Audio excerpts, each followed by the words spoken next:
শুধু প্রশ্নের উত্তর দিবেন ইনশাআল্লাহ।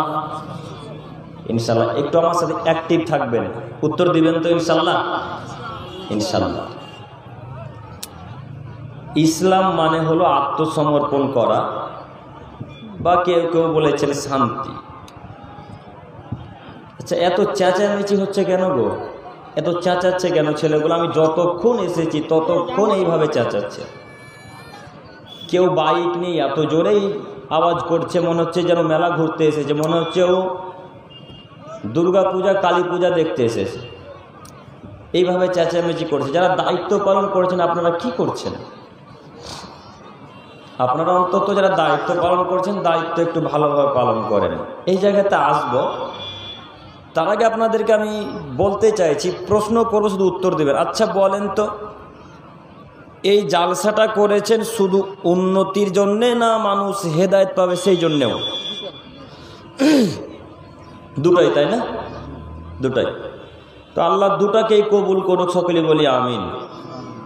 তো সম্মানিত দিনী ভাই, এইবার আপনাদেরকে আমি বলছি, আচ্ছা বলেন তো দেখি, যে পুতুল ক্রয় বিক্রয় করা হালাল না হারাম? হারাম। আজকে জালসার কোন দোকানে পুতুল বিক্রি হচ্ছে কি? হচ্ছে। আওয়াজ পাচ্ছেন তো? আপনার উত্তর দিবেন না নাকি? হচ্ছে। এক। দুই, গুটকা, বিড়ি, সিগারেট, খৈনি, এই যাবতীয় খাদ্য হালাল না হারাম? হারাম। এইগুলো আজকে কোন দোকানে বিক্রয় হচ্ছে কি? হচ্ছে। মহিলারা এইভাবে বেপরদা হয়ে চলাচল করবে, ইসলামিক সভাতে বা যে কোনো সভাতে এইভাবে করবে, এটা হালাল না হারাম? যে হারাম। এইবার আপনাদেরকে আমি বলছি, আপনারা জালসার যে স্থানগুলোতে দোকান বসিয়েছেন, সেই দোকানওয়ালাদের কাছ থেকে টাকা নিয়েছেন কি? নিয়েছেন? নিয়েছেন না?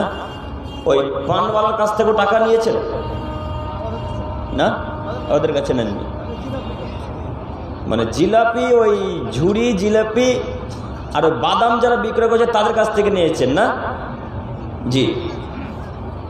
তো আমি আপনাকে বলছি, আপনি টাকা নেন আর না নেন, ওই পান বিক্রেতা আর বিমল বিক্রেতা, গুটকা বিক্রেতা, খৈনি বিক্রেতা এখন উপস্থিত আপনাদের এই জালসার আশেপাশে আছে কিভাবে? এটা একটু বলেন তো দেখি। নিজেকে কি কেউই মানুষ মনে করেন না রাঘবপুরে? সবাই কি নিজেকে পশু প্রাণী মনে করেন? নাকি ইসলামটাকে নিজের হাতের ময়লা ভেবেছেন, যে যখন ইচ্ছা হবে ডেটল সাবান দিয়ে হাত ধুয়ে ফেলে দেবো, আবার হাতের ময়লা লাগিয়ে নেবো? এটা ভেবেছেন ইসলামকে কি? জি, কথা বলে না। আমি আপনাদের প্রথমে বললাম না একটু কথা বলবেন আমার সাথে? তো আমি আপনাকে বলছি যে টাকা নেননি, আলহামদুলিল্লাহ, খুবই ভালো করেছেন। ওই গুটকা বিক্রেতা, বিমল বিক্রেতা, পান বিক্রেতা কিভাবে একটা ইসলামিক সভাতে বিক্রয় করতে পারলো? নাকি আপনারা মনে করছেন এটা দুর্গা পূজার মেলা? এটা দুর্গা পূজা কি? এটা কি কয়েকদিন আগে ছট পূজা হলো না? কি পূজা হলো ওদের? যে ছট পূজা। সারিতে সারিতে কলার গাছ লাগিয়েছে তারা, হিন্দু, তাই তারা এরকম কাজকর্ম করেছে। দোকানও আছে, পূজাও বিক্রি হচ্ছে, মূর্তিও বিক্রি হচ্ছে, পুতুলও বিক্রয় হচ্ছে, গুটকাও বিক্রয় হচ্ছে, গাঁজাও বিক্রয় হচ্ছে, হিরোইনও বিক্রয় হচ্ছে, সব কিছু বিক্রয় হচ্ছে। তো এটাকে কি দুর্গা পূজার স্থান পেয়েছেন? ওই জায়গাতে এইভাবে গুটকা বিক্রয় হবে মানে? কই একজন বাধা দিতে পারলেন না আপনাদের জালসার কমিটি থেকে? গায়ে গুটকা বিক্রয় করছে মানে দামাতে ভেঙে দেবো বেটা, আগে গুটকা ফেলো তারপরে তোমার দোকান। কই বলতে পারলেন না কেন? কেন বলতে পারলেন না? আমি আপনাকে বারবার বলি, জালসার স্থানে ঝুড়ি জিলাপি তো দোকান বসবে না, বসবে নাই। ওই পান গুটকার দোকান কিভাবে বসতে পারে? গুটকা দোকান, পানের দোকান কিভাবে বসতে পারে? এটা কিভাবে যায় হতে পারে? এমন কোন মায়ের বেটার বুকে ক্ষমতা আছে সারা পৃথিবীতে যে বলতে পারে জালসার স্থানে মেলা বসা যাবে বা গুটকা পানের দোকান বসা যাবে, কোন মায়ের বেটা যদি প্রমাণ করে দিতে পারে, সেদিন থেকে আমি আব্দুল করিম জাতির সামনে কথাই বলবো না ইনশাল্লাহ। কই ঠেকাতে পারলেন না? আপনারা দায়িত্বশীল, দায়িত্ব সম্পর্কে আপনাদেরকে জিজ্ঞাসা করা হবে। মহান আল্লাহ রাসূল বলছেন, আলা কুল্লুকুম রাইন, হে আদমের ছেলে মেয়ে শোনো, তোমরা প্রত্যেকেই প্রত্যেকের দায়িত্বশীল, তোমরা প্রত্যেকেই প্রত্যেকের জন্য দায়িত্বশীল। কুল্লুকুম রাইন ওয়া কুল্লুকুম মাসউলুন আন রায়াতিহি, এবং তোমাদের প্রত্যেকেই দায়িত্ব সম্পর্কে জিজ্ঞাসা করা হবে কিয়ামতের মাঠে। বলেন যারা জালসার দায়িত্ব আছে তাদেরকে জিজ্ঞাসা করা হবে কি হবে না? হবে। তাহলে আপনারা যারা জালসার দায়িত্বে আছেন তাদের উদ্দেশ্যে এবার বলছি, আপনি জালসা করে পাপ কেন ক্রয় করবেন? পাপ কেন কিনবেন? জালসা করে যদি পাপ কিনতে হয় তাহলে জালসা করে কোনো লাভ আছে? জালসা করেছি মসজিদের কিছু উন্নতি করব, আমাদের রাঘবপুরে কেউ কেউ হেদায়েত পাবে, এরা সালাত আদায় করবে এই উদ্দেশ্যে, তাই না? তো এখন যতজন সালাত আদায় করতে এসেছে, যতজন আজকে জালসা শুনতে এসেছে, প্রায় লোকেই তো মুখে দা ওই গুটকার পান ভরে এসেছে। তো হেদায়েত পেল এরা? কথা বলে না। তো লাভবান হওয়া গেল না ক্ষতি হলো? ক্ষতি হলো। তো তাহলে আপনাকে এবার বলছি, যারা দায়িত্বশীল মানুষ তারা সমান পাপী হবে। যত লোক খাবে বিড়ি গুলগুটকা গাঁজা, এরা যত পাপ করবে আজকে জালসার স্থানে, যারা দায়িত্বে আছে তারা একাই তত পাপ করবে। সবাদের কথা ভুল হচ্ছে? আপনারা কথা বুঝতে পারেননি না? কথা বুঝতে পারেন? বুখারী মুসলিম হাদিস দেবো, দেখাচ্ছি।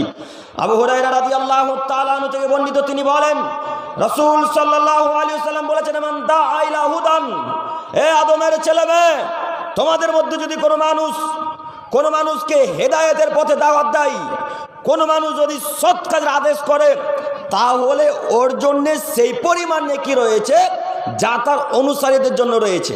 একটু আজকে আমি আব্দুল করিম আনুল ইসলাম এইখানে বক্তব্য রাখছি, বা সভাপতি সাহেব বক্তব্য রেখেছেন। সভাপতি সাহেবের বক্তব্যে দেওয়ার কারণে যদি আজকে 10 জন মানুষ হেদায়েত পায়, আর এই 10টা লোক যদি সালাত আদায় করে বিড়িগুলো গুটকা ছেড়ে দেয়, এই লোকগুলা যতদিন পৃথিবীর বুকে বেঁচে থাকবে ততদিন পর্যন্ত এই নাকি কার আমলনামায় পৌঁছাবে? সভাপতির আমলনামায়। একটু কথা বলুন আপনারা, এই আমল কার নামায়, এই নাকি কার আমলনামায় লেখা হবে? সভাপতির। আল্লাহ নবী বলছেন, লা ইয়ানকুসু যালিকা মিন উজুরিহিম শাইআ, এই নেকি থেকে এক নেকিও কমানো হবে না। এই যে 10 জন মানুষ আজকে হেদায়েত পেয়েছে, এদের নেকি ওই একটাও কমা হবে না, এবং সভাপতি সাহেবকে নেকি এক নেকিও কম দেওয়া হবে না। পরের অংশে আল্লাহ নবী বলছেন, ওমান দাআ ইলা দালালা, যদি কোনো মানুষকে পথভ্রষ্টার পথে দাওয়াত দেয়, যদি কোনো মানুষকে নোংরা পথে দাওয়াত দেয় এবং সহযোগিতা করে, তাহলে তার জন্য সেই পরিমাণ পাপ রয়েছে যা তার অনুসারীদের জন্য রয়েছে। হাদিস বুখারী মুসলিম। বলেন এই হাদিসকে এখন কি দিয়ে ঠকাবেন? আল্লাহ নবী বলছেন আজ থেকে 1400 বছর পূর্বে, আদমের ছেলে মেয়ে, তোমাদের মধ্যে যদি কোনো মানুষ খারাপ কাজের আদেশ করে বা খারাপ কাজে সহযোগিতা করে, তাহলে তাদের জন্য সেই পরিমাণ পাপ যা তার অনুসারীদের জন্য পাপ।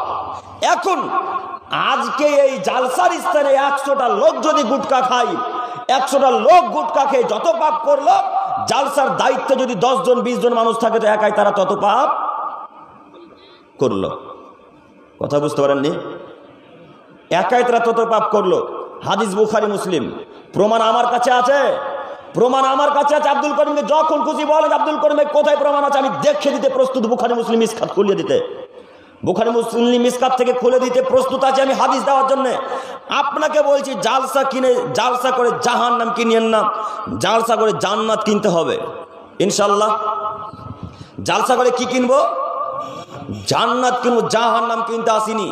জালসা করব, গ্রামের কিছু লোক হেদায়েত পাবে, ওই হেদায়েতে ওরা যতদিন ইবাদত করবে সেই ইবাদত থেকে আমরাও নেকি পাবো, এই আশাতে জালসা করব। কোনোদিনও কখনো কোনো মূর্তির দোকান, কোনো ওই পুতুলের দোকান, কোনো বিড়ি গুলগুটকা গাঁজার দোকান বসতে দিব না ইনশাআল্লাহ। আজকে এখান থেকে তওবা করে উঠতে পারবেন, সামনে বছর থেকে আর বসতে দিবেন ইনশাআল্লাহ? দিবেন ইনশাআল্লাহ? হ্যাঁ, খাবে, হ্যাঁ? আশাবাদী এর পরের বছর থেকে আর এই দোকান পাশা আর বসবে না ইনশাল্লাহ। ইনশাল্লাহ একটু আপনাকে দেখাচ্ছি আপনি কিভাবে পুতুলের দোকানকে আশ্রয় দিতে পারেন গো। এটা একটা ইসলামিক সভা। পুতুলের দোকানকে, প্রজাপতির দোকানকে, প্রজাপতির পুতুলকে কিভাবে আপনি দোকানে আশ্রয়, জালসার মতো একটা স্থানে, এরকম একটা দিনী সভাতে যেখানে আল্লাহ এবং রাসূলের আলোচনা হবে, এরকম জায়গাতে কিভাবে আপনি পুতুল বিক্রয় করতে দিতে পারেন, কিভাবে পুতুলের দোকানকে বসতে দিতে পারেন, একটু আপনাকে দেখাচ্ছি। আল্লাহ নবী সাল্লাল্লাহু আলাইহি সাল্লাম বলেন, আবু হুরায়রা থেকে বর্ণিত, তিনি বলছেন আল্লাহ নবী সাল্লাল্লাহু আলাইহি সাল্লাম বলছেন, আমি পুতুলের ব্যবসাকে হারাম করে দিলাম, পুতুল ক্রয় বিক্রয়কে হারাম করে দিলাম, পুতুল কেনা বেচাকেও হারাম করে দিলাম। এ কথা মুহাম্মদ সাল্লাল্লাহু আলাইহি সাল্লাম বললেন। পুতুল ক্রয় বিক্রয় হারাম, পুতুলের ব্যবসাও হারাম, পুতুল বাড়িতে রাখা হারাম এবং শিরকি কাজ। বলেন আপনার ছেলে, আপনার মেয়ে আজকে কান্নাকাটি করে, ওই যে 5 বছরের বাচ্চাটা আজকে আপনার কাছে কান্নাকাটি করে জোর করে পুতুল কিনেছে, ওই পুতুল আজকে বাড়িতে রাখবেন। এই পুতুল যতদিন বাড়িতে থাকবে, ওই বাড়িতে থাকার কারণে লোকটা যত পাপ করবে, এই জালসা কমিটির যত মানুষ আছে দায়িত্বে, তারা একাই তত পাপ করবে। আমি মনে হয় কথা বুঝাতে পারলাম না। তারা একাই তত পাপ করবে। একটু আপনাকে দেখাচ্ছি, দেখুন ইব্রাহিম আলাইহিস সালাম মূর্তিকে ভেঙে চৌচির করে দিয়েছেন।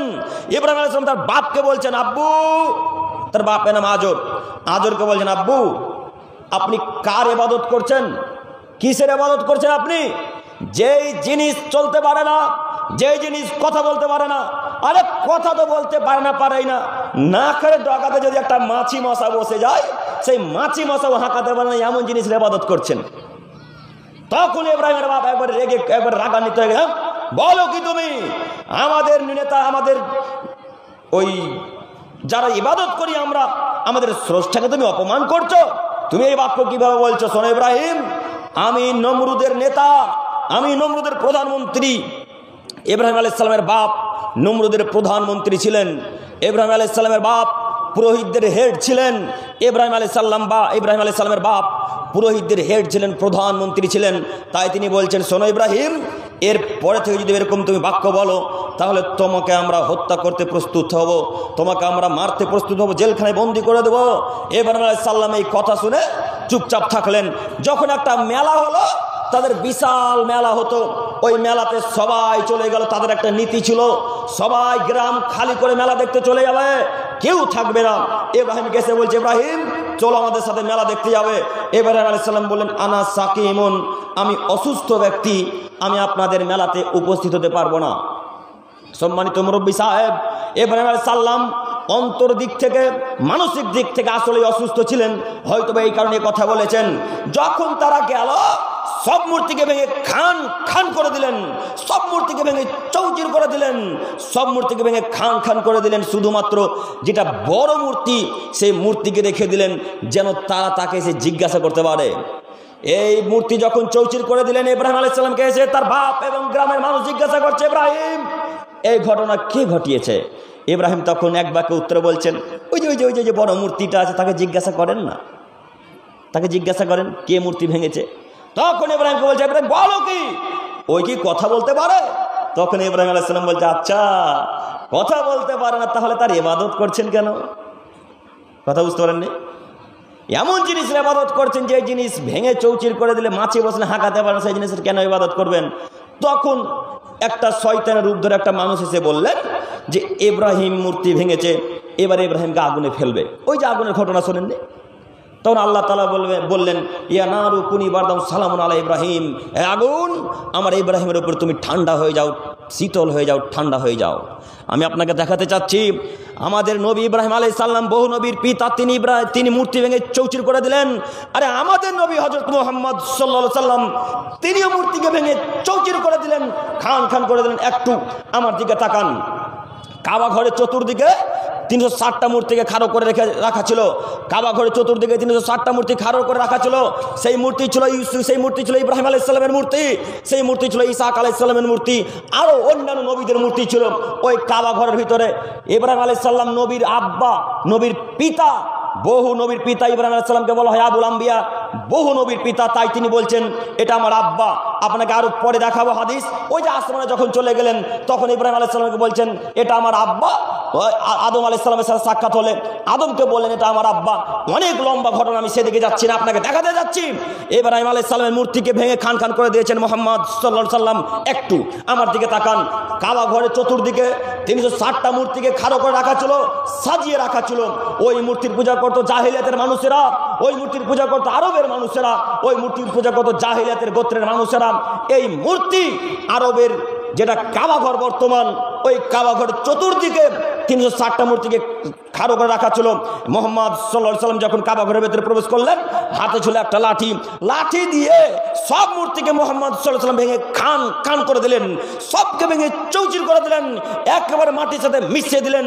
ভেঙে দেওয়ার পর আল্লাহ নবী বলছেন, জাল হক এসেছে সত্য, অজাকাল বাতিল চলে গেছে মিথ্যা, ইন্নাল বাতিলা নিশ্চয় মিথ্যা, কানা জাহুকা চিরদিন মিথ্যা। এই বলে মুহাম্মদ সাল্লাল্লাহু আলাইহি সাল্লাম সমস্ত মূর্তিকে ভেঙে খান খান করে দিলেন।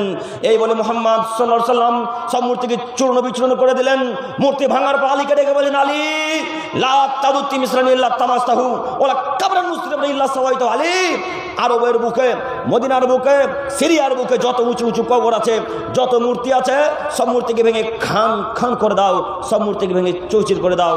আলী রাদিয়াল্লাহু তাআলা আনহু সব মূর্তিকে ভেঙে খান খান করে দিলেন। আলী রাদিয়াল্লাহু তাআলা সব উঁচু কবরকে ভেঙে মাটির সাথে মিশিয়ে দিলেন। এই উঁচু কবর রাখা যাবে না, এই উঁচু কবর করে কবর দেওয়া হারাম, এই উঁচু কবর রাখা যাবে না, এটা রাসূলের পদ্ধতি নয়। কবর হতে হবে 1 হাত অথবা অর্ধ হাত উঁচু, এর থেকে বেশি উঁচু করা যাবে না। আপনাকে বলছি, নিজে মুহাম্মদ সাল্লাল্লাহু আলাইহি ওয়াসাল্লাম মূর্তিকে ভেঙে খান খান করে দিলেন। ইব্রাহিম আলাইহিস সালাম তার বাপের মূর্তিদেরকে ভেঙে দিলেন। তার নিজের বাপ হাতে মূর্তি তৈরি করতো আজর, তার বাপের তৈরি করা মূর্তিকে ভেঙে খান খান করে দিলেন। আলী রাদিয়াল্লাহু তাআলা আনহু তিনি মূর্তিকে ভেঙে চৌচির করে দিলেন। এতগুলা লোক মূর্তি ভাঙতে পারেন, আপনি কি কাপুরুষ? এতগুলা লোক মূর্তি ভাঙতে পারেন, আপনি কি কাপুরুষ? এতগুলা লোক, এতগুলা সাহাবী মূর্তি ভাঙতে পারেন, আপনি কি কাপুরুষ? শরীরে কি রক্ত নাই? যা যে সবই পুঁজ ভরা নাকি? যদি শরীরে পুঁজ থাকে, মালদা হাসপাতালে গিয়ে সব পুঁজকে বের করে ফেলে রক্ত ভরার চেষ্টা করতে হবে যে কোনো মূল্যে 24 ঘন্টার মধ্যে। বলেন কি আপনি যার সাথে মূর্তি বিক্রি হবে মানে, যার সাথে পুতুল বিক্রি হবে মানে, যার সাথে প্রজাপতি বিক্রি হবে মানে, যার সাথে কেন পুতুল বিক্রি হবে? আমি কি হিন্দুর বাচ্চা? আমি কি খ্রিস্টানের বাচ্চা? আমি কি নাসারার বাচ্চা? আমি মুসলমানের বাচ্চা, মুসলমান। আমি মুসলিম ঘরে জন্মগ্রহণ করেছি, আমার ঘরে মূর্তি থাকবে না, আমাদের যার সাথে মূর্তি বিক্রয় হবে না। আমাদের এই জালসার মতো একটা পবিত্র স্থানে রাসূল এবং আল্লাহর যেখানে আলোচনা হয়, সেখানে অন্তত মূর্তি বিক্রয় হবে না। বড় দুঃখের বিষয়, এরকম একটা জায়গাতেও মূর্তি বিক্রয় হচ্ছে।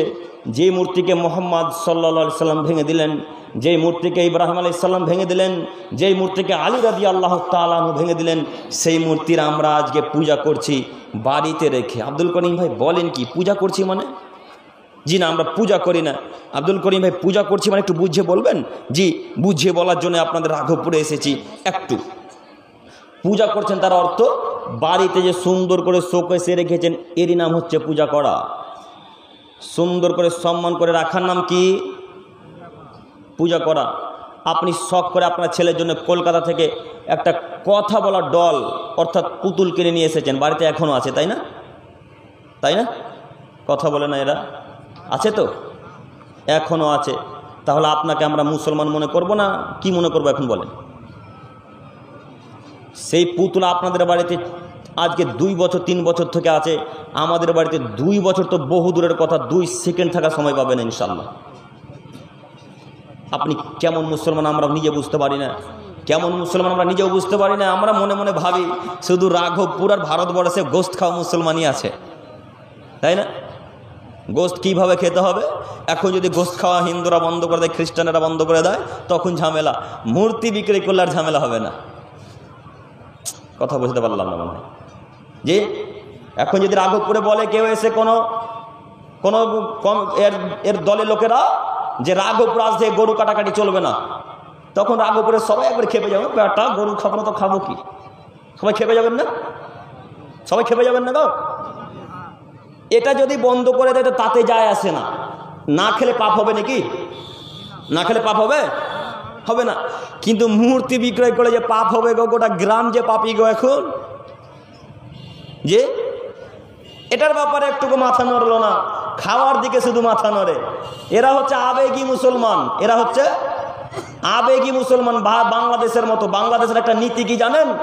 ওরা 2-3 ঘন্টার মধ্যে মানুষকে মাথার উপরে তুলে দিতে পারে, আবার 2-1 ঘন্টার মধ্যে মানুষকে পায়ের নিচে একবার মাটির সাথে মিশিয়ে দিতেও পারে। তার নাম বাংলাদেশ। জানেন কি আপনারা? ওরা এত আবেগী মানুষ। নইলে শেখ হাসিনাকে তাড়িয়ে দিতে পারে?